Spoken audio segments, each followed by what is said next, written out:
Dans cette séquence vidéo, donc on va essayer de faire la correction de quelques exercices de ce TP numéro 2.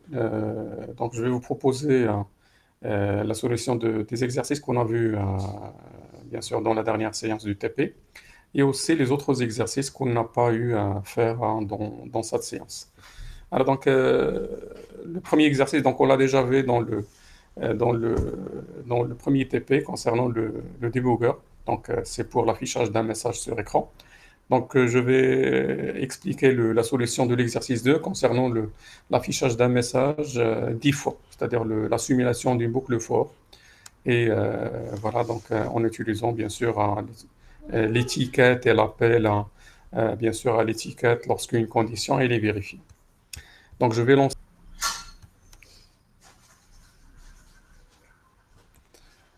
Alors, donc, le edit TP2, exercice 2. Toujours les fichiers assembleurs qui contiennent des programmes assembleurs, donc ils ont comme extension .asm. Alors, donc, la solution est la suivante. Donc, un petit rappel sur l'affichage d'un message sur écran. Donc, toujours l'affichage d'un message sur écran. Donc, il faut mettre dans le registre AH l'octet fort de cet accumulateur, hein. Donc, on doit mettre toujours le numéro de la fonction, c'est-à-dire ce que le programmeur veut faire. Donc, chaque tâche, donc, il a un numéro de fonction. Donc, concernant l'affichage d'un message, donc, c'est là la valeur 09 en hexadécimal. Aussi, donc, il faut mettre dans le registre DX l'adresse de début de ce message. Bien sûr, le message qui est une chaîne de caractères affichée sur écran. Alors, pour indiquer l'adresse de début du premier caractère au niveau de la mémoire de ce message, donc on appelle le mot-clé offset. Offset message, donc ça permet de retourner l'adresse de début de ce message. Donc on va le mettre dans le DX. Et après, donc on appelle l'interruption 21. Donc c'est une interruption mode DOS qui permet d'appeler le système d'exploitation DOS pour exécuter cet affichage. Parce que c'est une interruption qu'il faut faire. Donc le microprocesseur, donc il va arrêter la communication avec la mémoire. Donc il va communiquer par la suite avec l'écran pour faire cet affichage. Alors le corps de ce programme est le suivant. Donc on commence toujours par un point model small. Pour modèlement, comme on a déjà expliqué, donc ça permet de réserver un segment pour le code, pour le code et un autre segment pour les données.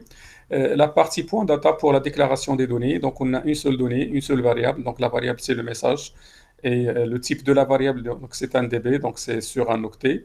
Et la valeur de cette variable, donc c'est la chaîne de caractères, simulation de la boucle for, avec donc c'est une variable sur trois paramètres. La séparation entre paramètres, c'est par virgule.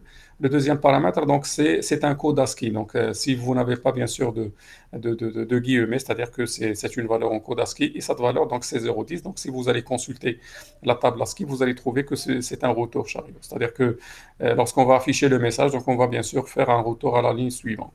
Toujours une chaîne de caractères, donc, il doit se terminer par $1. Un point stack, donc ça c'est pour la section pile. Et bien sûr, donc la section pile, donc soit vous allez réserver de l'espace mémoire donc sous forme d'un numéro en hexadécimal, soit vous allez garder tout simplement une pile par défaut, un segment, bien sûr, tout un segment pour la pile dans ce programme. Le segment code, donc ça c'est la partie le code du programme, c'était bien sûr la partie du programme principal. Et bien sûr, le code du programme, toujours, donc il doit commencer par l'étiquette main. L'étiquette main, donc c'est le main que vous connaissez, c'est la méthode main, donc c'est le point de départ de l'exécution de chaque programme. Donc c'est toujours un programme, donc il doit commencer par cette étiquette. Toujours, lorsqu'on appelle à une étiquette, donc il sera suivi par un deux points. Après, donc les commentaires, donc comme on a déjà vu, donc ça toujours commence par un point virgule. Donc initialisation de segments de données. Donc ça, ce sont deux instructions qu'on doit trouver dans chaque programme et ça permet de transférer au registre de segment DS qui est au niveau du microprocesseur l'adresse de début des segments de données au niveau de la mémoire. C'est arrobas data. Et bien sûr, cette opération, donc, ils doivent passer en deux étapes. La première étape, c'est un transfert de cette adresse, l'adresse de segment de données au niveau de la mémoire, dans l'accumulateur AX, et après du AX vers le DS. Et comme j'ai dit, donc, ce sont deux instructions qui permettent au programmeur d'identifier le segment de données au niveau de la mémoire et de transférer cette adresse au niveau du registre segment de données pour l'utiliser par la suite. L'instruction suivante, donc on va utiliser un compteur et le registre qui va faire ce rôle, c'est le registre CX. Donc on va mettre dans ce compteur la valeur 10 c'est 0,1.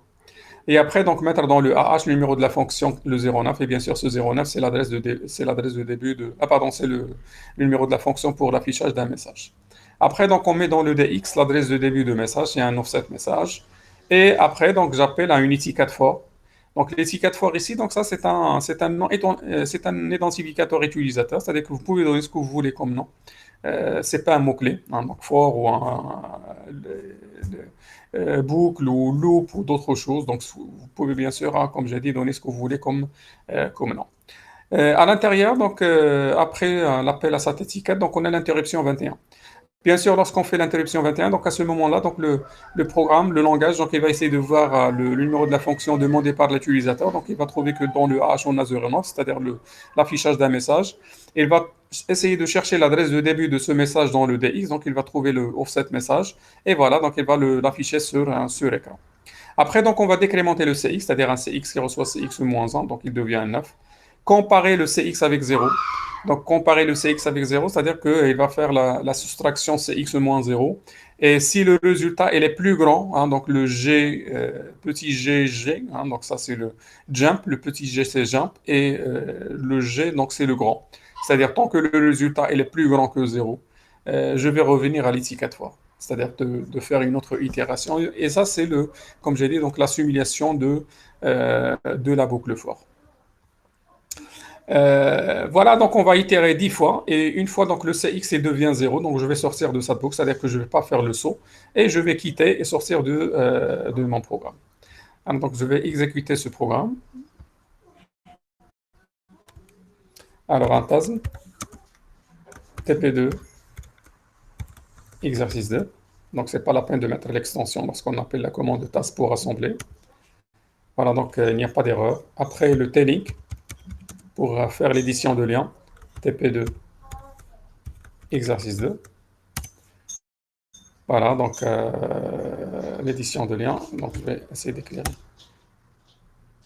l'écran. Et après, donc l'exécution, l'appel à l'exécutable TP2, exercice 2. Et voilà, donc vous remarquez que on a l'affichage de cette chaîne de caractères 10 fois simulation de la boucle for. Voilà, donc on va essayer de faire un autre exercice.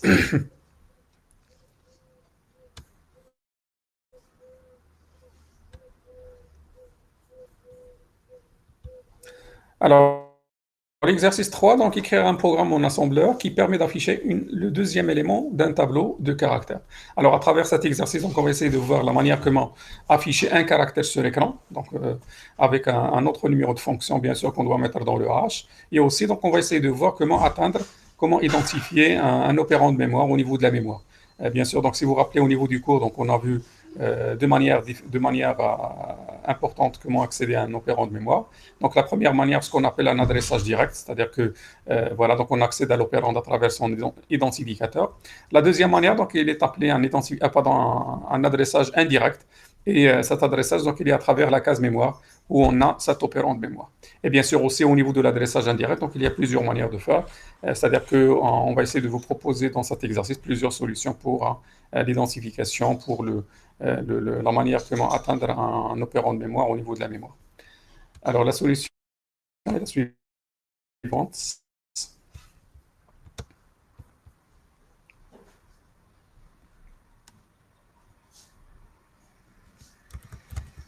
Alors edit TP2, exercice 3, donc 3, point assembleur. Alors, un petit rappel, donc le numéro de la fonction pour afficher un caractère sur l'écran, c'est le 02, et toujours le 02 qu'on doit le mettre dans le hash.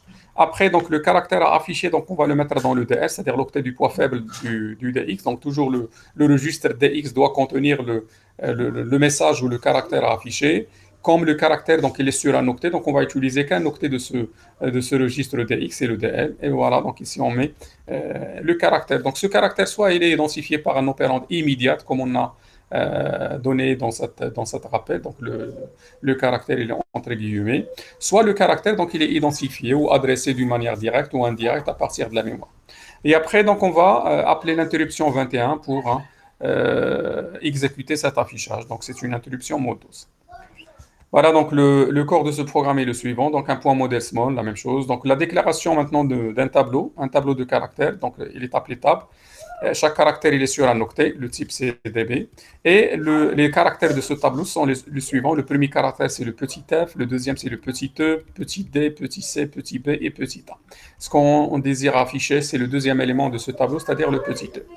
La déclaration de la pile.stack, le segment code ou le partie code, la section code de ce programme, un point code, est toujours le code, donc il commence par un mem. Après, donc, on a l'initialisation du segment de données, toujours ces deux premières instructions qu'on a déjà expliquées dans l'exercice précédent, un move AX @data et un move DS AX. L'adressage direct, donc le premier type ou cette première solution, donc c'est un adressage direct du tableau, c'est-à-dire que l'opérand de mémoire, donc il est identifié par l'identificateur de cet opérand. Et l'identificateur du deuxième élément du tableau, c'est un tab de 1. Voilà, donc on met dans le AH le 02, c'est le numéro de la fonction, bien sûr, de l'affichage d'un caractère, et on met dans le DL un tab de 1, c'est-à-dire le deuxième élément du tableau. Et ça, c'est un adressage direct, c'est-à-dire qu'on met l'identificateur, on accède à cet opérand par l'identificateur de l'opérand. Et on appelle l'interruption 21 pour exécuter cette interruption. Voilà, donc après, donc on quitte et on revient en motos. Voilà, donc on va essayer d'exécuter cette solution. Clear screen. Voilà donc un TASM TP2 exercice 3 pour 31, la première solution de cet exercice 3. Voilà, après le T-Link TP2 exercice 3. Et après donc on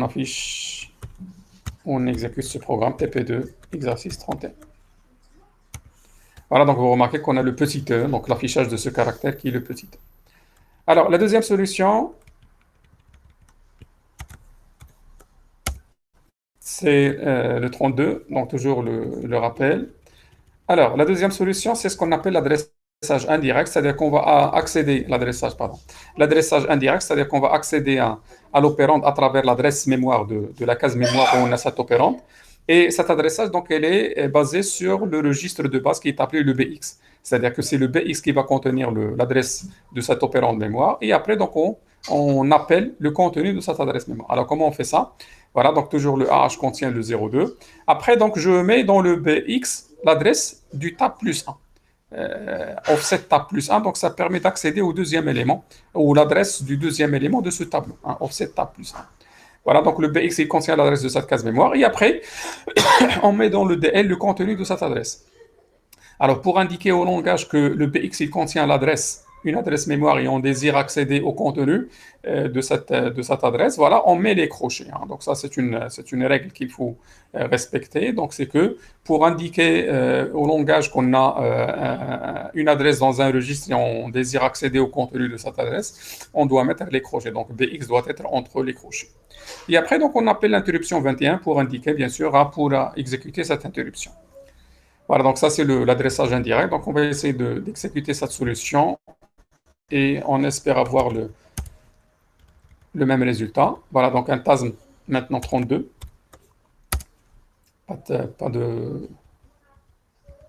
d'erreur. Un T-Link exercice TP2 exercice 32.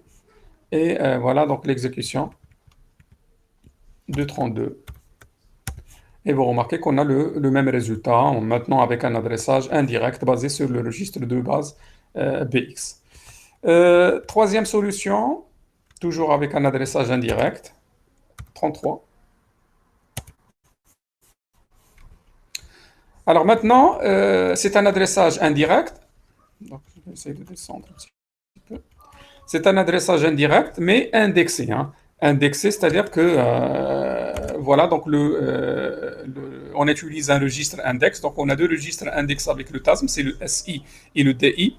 Et ce registre index, son rôle, généralement, il contient le décalage bien sûr, un numéro d'ordre, bien sûr, d'un opérand de mémoire dans un bloc, par exemple un tableau, et on désire accéder à un élément du tableau, donc toujours on utilise un index parfois donc pour essayer d'atteindre bien sûr un élément de ce tableau. Voilà, donc toujours on met dans le H le 0,2. Le DI, donc il contient l'ordre de cet opérand dans le tableau. Donc c'est le 1, c'est-à-dire le deuxième élément. Et après, donc je mets dans le DL le tab plus DI. Le tab plus DI, c'est-à-dire l'adresse, donc le tab, donc il contient l'adresse de début du tableau. Et le DI, c'est le décalage dans le tableau, hein. Donc c'est un registre index. Et bien sûr, donc on désire, hein, obtenir, hein, le contenu de cette adresse mémoire, c'est-à-dire qu'on doit mettre les crochets. Donc ce type d'adressage, il est appelé adressage indirect indexé, c'est-à-dire en utilisant un registre index. Voilà, donc on va essayer d'exécuter cette version enregistrée.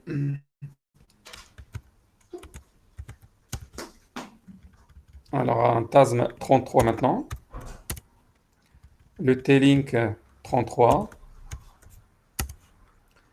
et on va exécuter la version 33. Et voilà, vous remarquez qu'on a le même résultat. La dernière version de cette solution, c'est-à-dire une autre manière comment accéder à l'opérand. Alors maintenant, donc, on va utiliser ce qu'on appelle un adressage indirect, indexé et en utilisant un BX.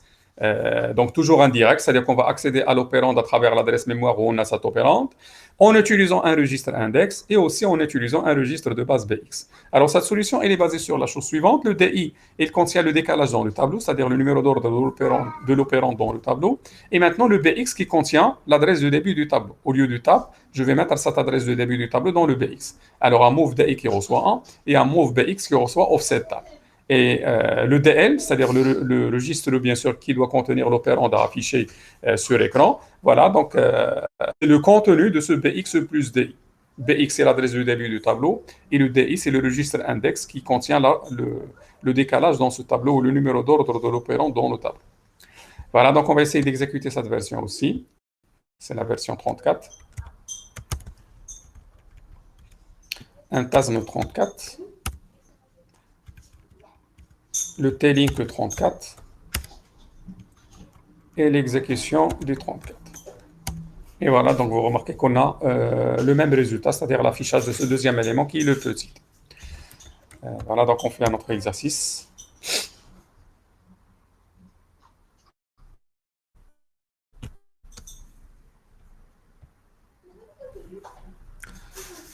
Alors l'exercice 4, donc écrire un programme assembleur qui permet d'afficher les éléments l'un après l'autre d'un tableau de caractères avec un élément par ligne. Voilà, donc à travers cet exercice, donc on a un tableau de caractères et on va essayer de le parcourir en utilisant une boucle. Et pour chaque itération, donc on va afficher un élément de ce tableau. C'est-à-dire qu'on va utiliser bien sûr la fonction, le numéro de la fonction 0,2 pour l'affichage d'un caractère sur le tableau. Et on désire ici afficher un élément par ligne. C'est-à-dire qu'après l'affichage du caractère, donc on va afficher aussi donc le retour à la ligne. C'est-à-dire le caractère retourne à la ligne. Alors la solution.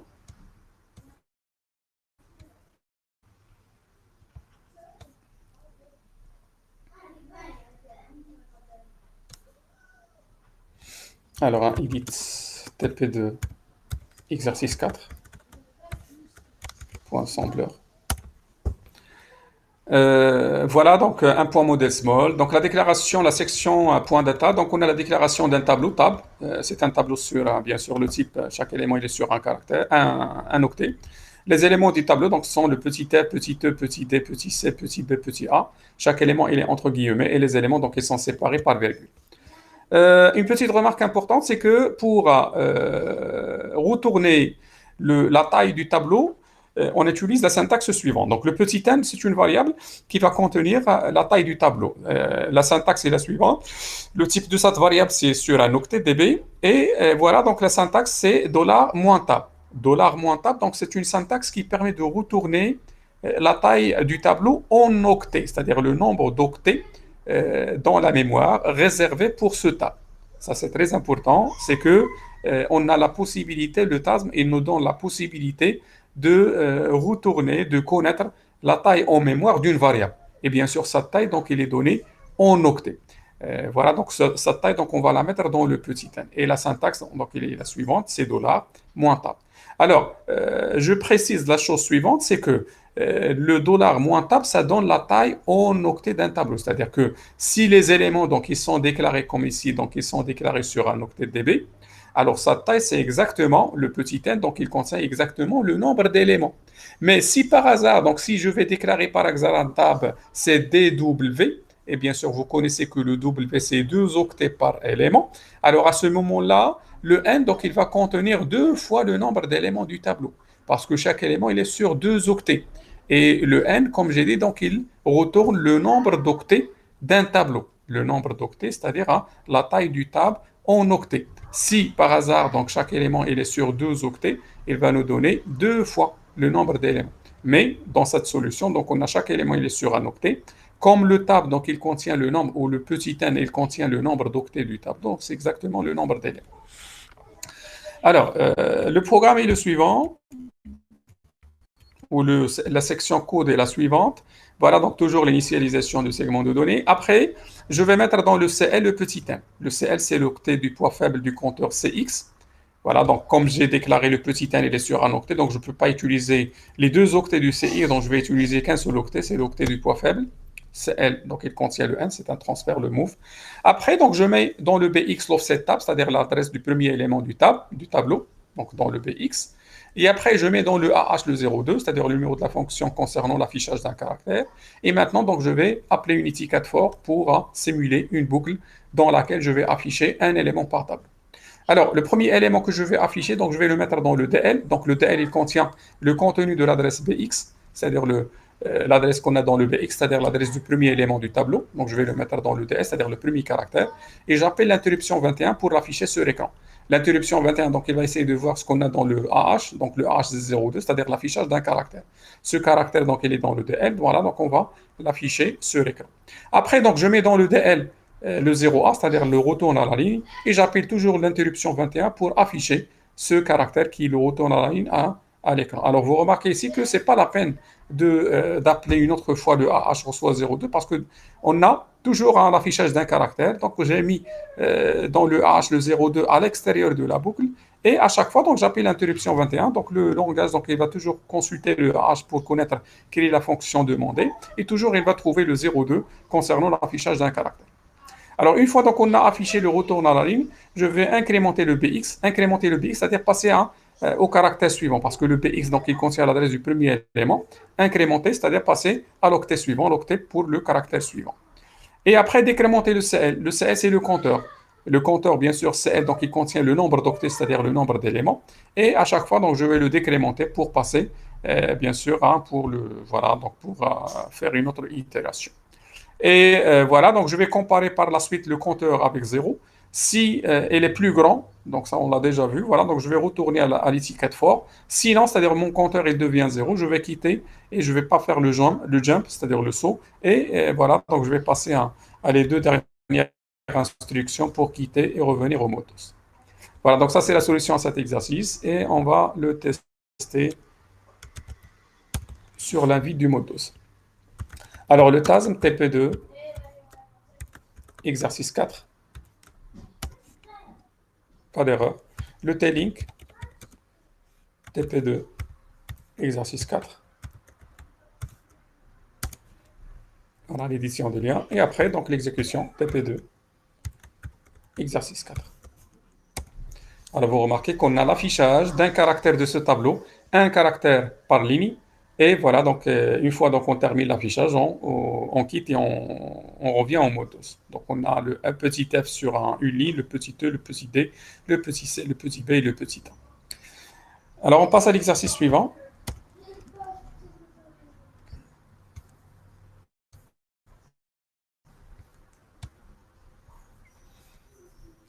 Alors, l'exercice 5.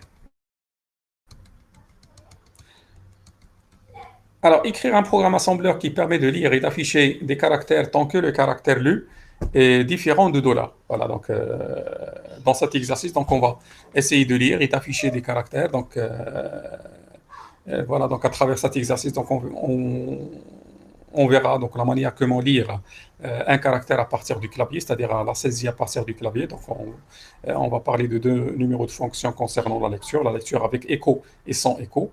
Et aussi, donc, l'affichage d'un caractère, on l'a déjà vu, c'est le 0,2. Et voilà, donc, c'est un travail dans une boucle, c'est-à-dire qu'on va faire plusieurs lectures tant que le caractère saisi n'est pas dollar. Donc, on va sortir, bien sûr, de cette boucle tant que lorsque le caractère saisi, c'est dollar. Alors, la solution est la suivante.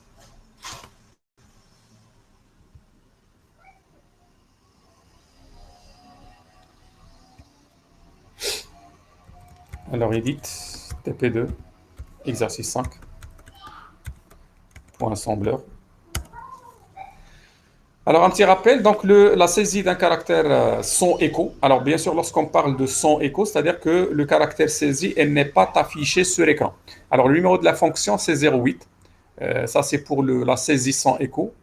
Bien sûr, le caractère saisi, donc il sera stocké dans le registre AL, mais il ne sera pas affiché sur l'écran. Et bien sûr, il faut appeler l'interruption 21 pour exécuter, bien sûr, le saisi. Et une fois donc on met dans le AH et on appelle l'interruption 21, le programme donc il propose à l'utilisateur en mode DOS sur la ligne de commande DOS donc la possibilité de saisir un caractère. Une fois le caractère il est saisi, il sera stocké dans le registre AL. Donc ça c'est très important. Et une autre manière comment faire de la saisie, c'est ce qu'on appelle avec écho. Avec écho, c'est-à-dire que le numéro ou pardon le caractère saisi, il s'affiche sur la ligne d'invite du mode DOS. Et pour appeler le mot de saisie avec écho, c'est le numéro de la fonction, c'est 0,1. 0,1 au lieu de 0,8. 0,8, c'est son écho, son affichage sur l'écran. Et le 0,1, c'est une saisie avec écho, avec affichage sur l'écran. Alors, le programme est le suivant, c'est-à-dire l'affichage des caractères saisis sur l'écran jusqu'à le caractère dollar. Alors, un point modèle small, un point data, donc la déclaration d'une variable petit n sur un octet, pas d'initialisation, point d'interrogation, la pile, la section code. Alors, l'étiquette main, donc les deux instructions d'initialisation de segments de données. Et après, donc une boucle for dans laquelle donc, on va simuler une boucle pour lire et afficher un caractère saisi sur l'écran jusqu'à le caractère dollar. Alors, donc ici, j'ai mis le 0,1. Le 0,1, donc je vais commencer par le 0,8. Le 0,8, c'est-à-dire l'affichage sans écho. Donc, je vais mettre le 0,8 dans le AH. Le AH, toujours, donc c'est le registre qui doit contenir le numéro de la fonction à faire. Et appeler l'interruption 21 pour lire un caractère. Et bien sûr, donc le caractère lu, il sera stocké dans le AL. Après, donc je fais le transfert de ce caractère lu dans le petit n. Alors ça, c'est très important. Donc, juste pour information, c'est que toujours lorsque vous faites de la saisie, le caractère saisi, donc il est stocké dans l'accumulateur, l'octet du poids faible de l'accumulateur qui est le AL. Et il faut faire attention, donc ce que vous avez récupéré dans le AL, il faut l'enregistrer dans un opérand de mémoire que vous devez déclarer dans la section données pour ne pas perdre cette donnée dans du AL. Parce que le AL, l'accumulateur qui est la AX, généralement, il est souvent utilisé dans d'autres instructions. Par exemple, la multiplication, la division ou d'autres choses. Et pour ne pas perdre, bien sûr, les données lues normalement stockées dans cet accumulateur, donc il faut les sauvegarder, les récupérer dans des opérandes, voilà, donc des identifiants, des variables déclarées de l'utilisateur, propres de l'utilisateur. Voilà, donc une fois donc, on a récupéré le caractère lu dans le AL, je vais le mettre dans le petit n avec une instruction de transfert, le move. Après, donc, on passe à l'affichage de ce caractère lu sur l'écran. L'affichage, c'est par un 0,2, numéro de la fonction 0,2. Le caractère qu'on va essayer d'afficher, c'est le petit n, donc on va le mettre dans le DL et appeler l'interruption 21 pour faire l'affichage. Après, donc, on va afficher le retour chariot. Donc, je mets maintenant dans le DL le 10, qui est le retour à la ligne, et j'appelle l'interruption 21. L'interruption 21, toujours, donc, on a dans le H le 0,2, c'est-à-dire l'affichage d'un caractère. Et voilà, donc, on exécute cette interruption, c'est-à-dire afficher le retour à la ligne. Après, donc, je vais comparer le caractère saisi qui est dans le petit n avec le caractère dollar. Et bien sûr, donc, cette comparaison, donc, il va essayer de voir les codes ASCII de ces deux caractères. Donc, il va faire la soustraction. Et si non égal, donc ça c'est très important. Je ne vais pas utiliser un grand ou un petit l, un plus petit ou plus grand, parce que l'essentiel c'est que on va faire l'affichage des caractères jusqu'à non dollar, c'est-à-dire pardon, l'affichage des caractères qui sont non dollar. Soit ils sont avant le dollar dans la table ASCII ou après le dollar dans la table ASCII. Ce qui m'intéresse c'est que le caractère saisi n'est pas dollar. Et bien sûr, si elle est dollar, on a un égal ici. Alors, donc, je vais boucler tant que non égal. Non égal, donc ça, c'est une indication, c'est une variable ou c'est une condition qui dit que je vais boucler tant que le caractère saisi n'est pas dollar, non égal. C'est égal, donc je vais pas boucler, je vais quitter et revenir au mot de passe. Voilà, donc je vais exécuter cette solution. Donc, c'est une solution sans écho. Alors, un TASM, TP2, exercice 5. T-Link, TP2, exercice 5. Et voilà l'exécution TP2, exercice 5.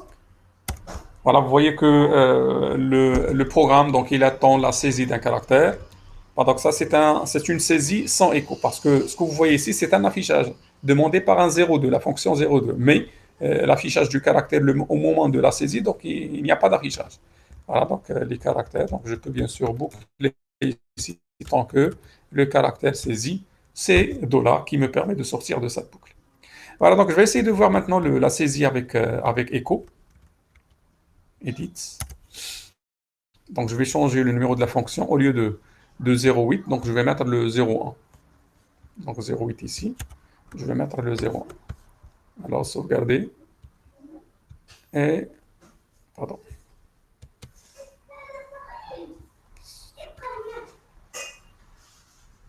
Qu'est-ce qu'il y a? Quitter, voilà. Un clear screen. Alors je vais compiler ou assembler T-Link et exécuter. Alors vous voyez que le caractère maintenant il est affiché deux fois. Le premier affichage, c'est concernant l'affichage au moment de la saisie, et le deuxième affichage, c'est un affichage explicite demandé par la fonction 0,8, jusqu'à toujours le $. Voilà, donc je vais arrêter cette séquence vidéo et le reste de cette série, donc vous l'aurez dans la séquence.